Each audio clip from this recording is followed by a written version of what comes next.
When the anxious walks away, the avoidant's worst fear becomes reality. There's this relationship. On the surface, it looks like a tug of war. One person always reaching, the other always pulling away. The anxious one constantly craves closeness, reassurance, connection. They text a little too quickly. They feel a bit too much. They worry, did I say the wrong thing? Do they still care? And then there's the avoidant one, the one who flinches when things get too close, who confuses vulnerability with danger, who pulls back just when things start to get good. Now here's the twist no one tells you. Avoidance fear being smothered. But what they fear even more is abandonment. And yet they push away the very love they secretly crave because it feels safer to sabotage than to surrender. But eventually the anxious person, tired, worn down, and emotionally exhausted, stops reaching. They stop over-explaining. They stop chasing. They walk away. And in that moment, the avoidant, who thought they wanted space, is left with silence. Not peace, not clarity, just silence and regret. They realize that distance they always clung to didn't protect them. It cost them the person who loved them most. This is the irony of the dance. When the anxious walks away, the avoidant's worst fear becomes real. But by the time they realize it, the music has stopped. Anxious and avoidant attachment styles often form a dynamic that feels magnetic yet maddening. These patterns aren't just behavioral quirks, they're rooted in how people learned to relate to love, safety, and vulnerability. The anxious partner typically grew up believing that love must be earned. They are hypersensitive to changes in tone, timing, and attention. They crave emotional closeness and feel safest when communication is consistent and intimacy is reaffirmed. The avoidant partner, on the other hand, often learn to associate closeness with a loss of independence or control. They protect themselves by withdrawing when things feel too intense, too demanding, or too emotionally charged. These opposing instincts often create an emotionally volatile loop that neither fully understands at first. When an anxious person expresses a need, they do so not to control, but to connect. Their repeated calls for reassurance or clarity aren't meant to corner the other person. They're trying to soothe the uneasiness inside themselves. To an avoidant, however, this intensity can feel overwhelming. They perceive it as pressure, as a threat to their autonomy, so they create distance, become vague, shut down, or even dismiss the anxious person's emotions entirely. Ironically, this distance only fuels the anxious partner's worst fear, abandonment, until it starts to feel like too much. They mistake intensity for suffocation and mistake love for obligation. Without awareness and emotional maturity, both partners reinforce each other's worst beliefs. The anxious partner thinks, I'm too much to love. The avoidant thinks, people always want too much from me. This dynamic is predictable. It plays out again and again unless one or both people recognize the cycle and decide to do the work of healing, not just for the relationship, but for themselves. Because at the root of this pattern isn't incompatibility, it's fear.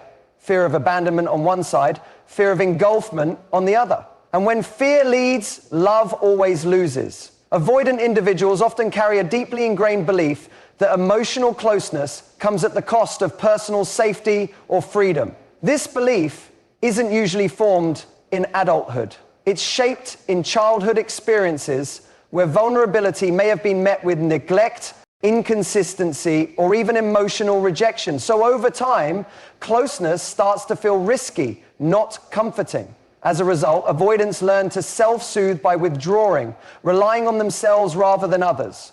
It's not that they don't want love, they do, but the way they learn to survive emotionally has conditioned them to fear the very intimacy they crave. To someone on the outside, this fear can look like coldness or disinterest. When a partner tries to express affection or bring up emotional topics, the avoidant might respond with detachment, sarcasm, deflection, or even silence. These behaviors aren't signs that they don't care. Quite the opposite. They're defense mechanisms, triggered by a belief that if they let someone in too far, they'll lose themselves. The avoidant personality often equates closeness with pressure, obligation, or a loss of control. So they create distance to protect their sense of self. Ironically, this very distance is what damages their connections and reinforces their fear that intimacy always ends in pain. The avoidance coping strategy is often to intellectualize emotions instead of feeling them. They prefer problem solving over empathy, logic over vulnerability. When a partner expresses emotional needs, the avoidant might feel overwhelmed, confused, or even suspicious of the intensity. They question, why do we have to talk about feelings all the time? Or why can't we just be happy without overanalyzing everything? But beneath those questions is often fear. Fear of being inadequate, of not knowing how to meet emotional needs, of being seen too closely and judged for what they find inside themselves. Ironically, what the avoidant fears most, being trapped, being criticized, being emotionally suffocated, often never actually happens. But their fear distorts their perception of the relationship. So even healthy closeness can feel threatening. They misinterpret emotional intimacy as a red flag rather than a foundation. And this distorted lens leads them to push away the very partners who are trying to connect.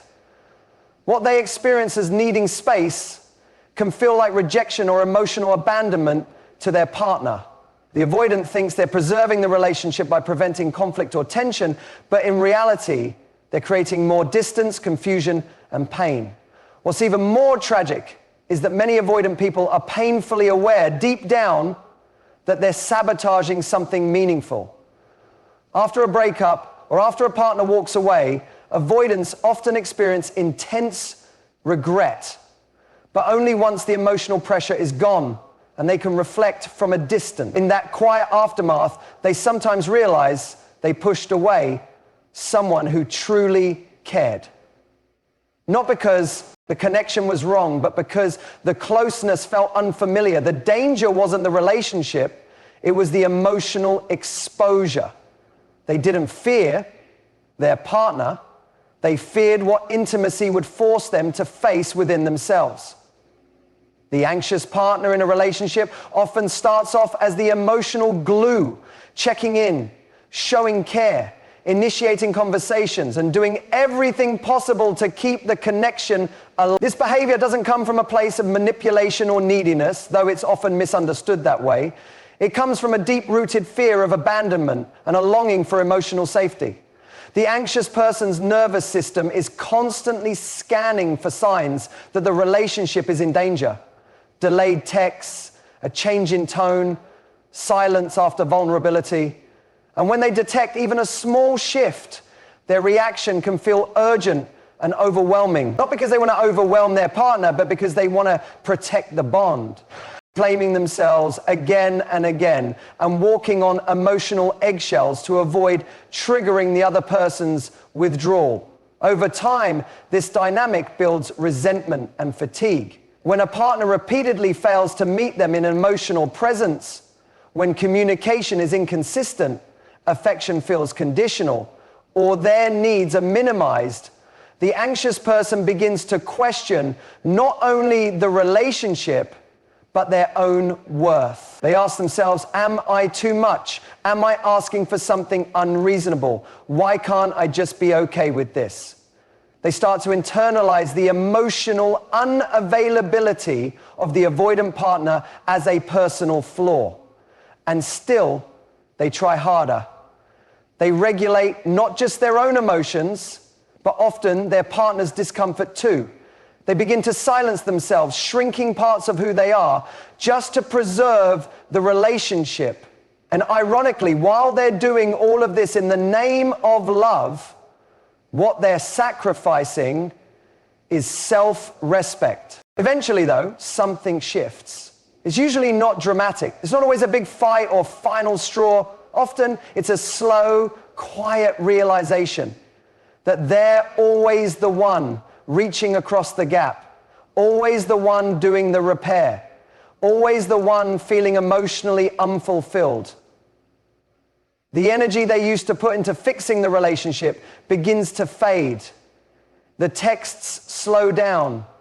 The explanations stop. The urgency softens. Not because they don't care anymore, but because they've accepted that caring alone isn't enough. This moment, the moment the anxious person begins to disengage emotionally, isn't fueled by anger or bitterness. It's a reclaiming of self. It's a return to their own needs, their own peace. They begin to understand that love shouldn't feel like a performance, and connection shouldn't require a constant hustle for validation. It's not about giving up on love.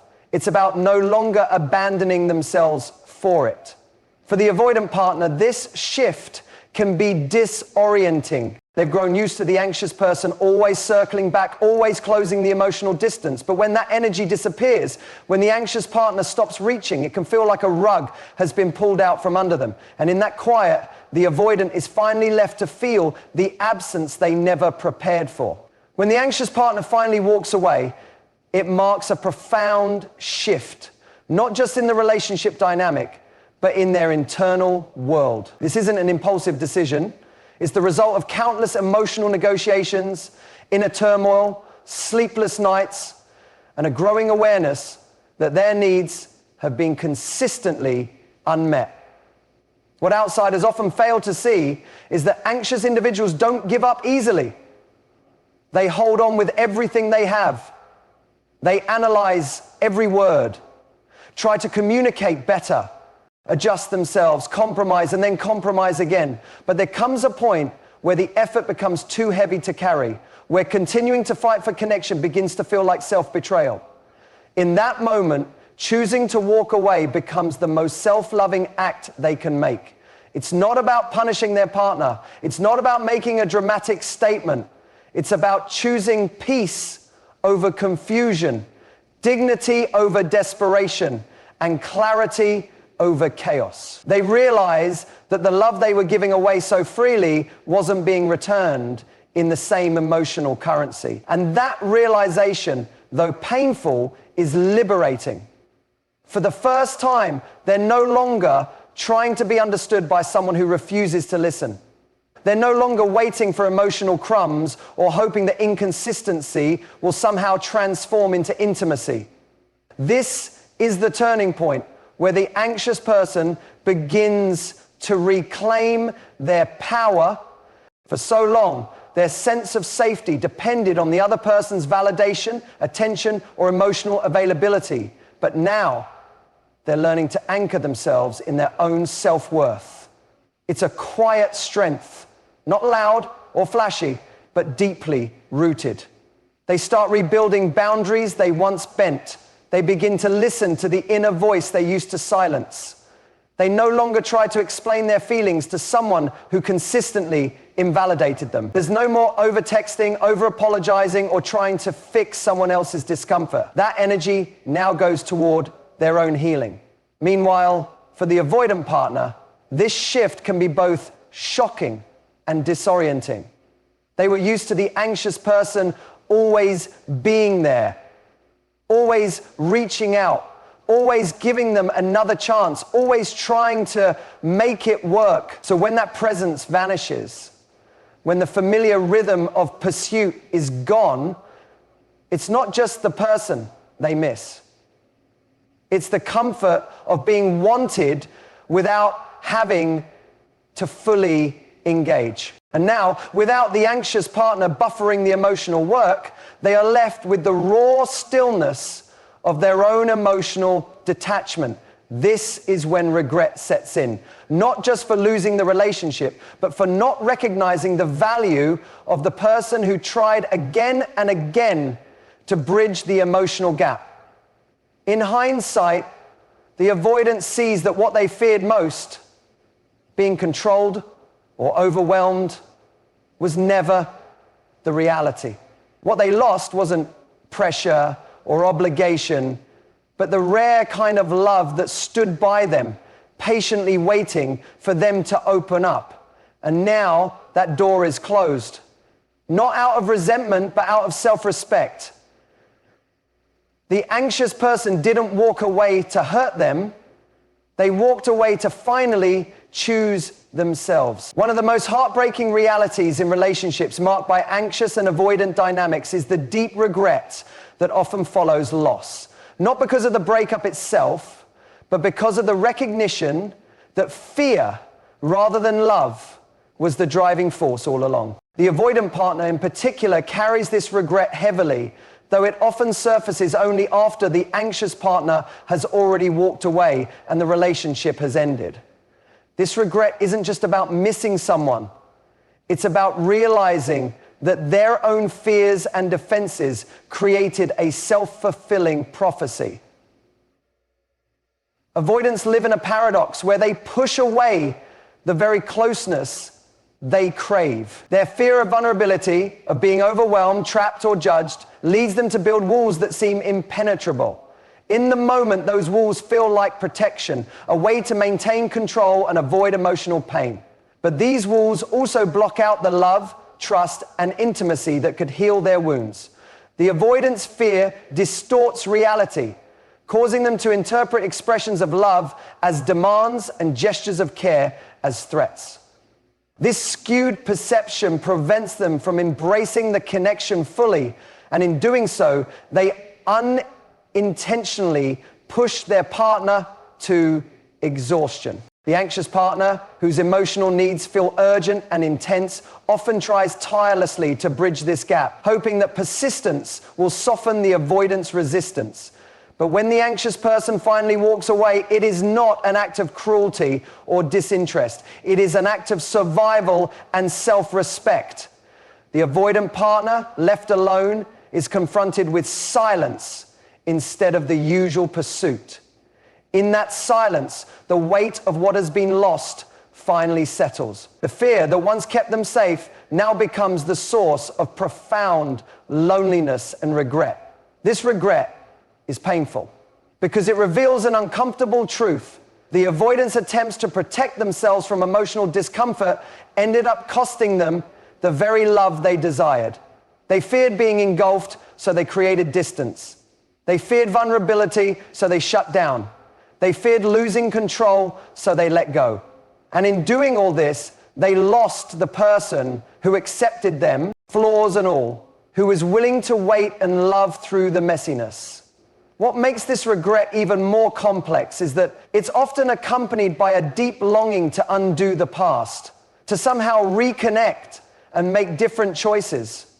But the anxious partner's decision to leave is usually grounded in a new sense of self-awareness and boundaries. They aren't likely to return to a dynamic that compromises their peace or identity. This leaves the avoidant with the painful reality that fear, not the partner's departure, was the true cause of the breakup. In the end, this regret serves as a powerful reminder of the cost of letting fear lead in relationships. When fear controls our actions, we sacrifice the possibility of real connection.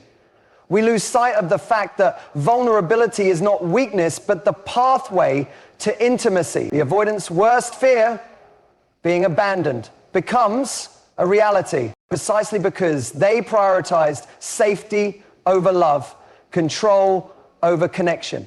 This irony is a harsh but important lesson. In love, what we fear most can become the thing we create through our own defenses. Recognizing this is the first step toward healing, growth, and the hope of a future where love isn't feared but embraced. Thank you for listening and allowing this conversation to shed light on the complexities of love and attachment. May it inspire compassion for yourself and for those you love, and the courage to build relationships that nurture, not fear. Take care of your heart, stay curious, and remember, the strongest love starts with the love you give yourself. Thank you, and goodbye.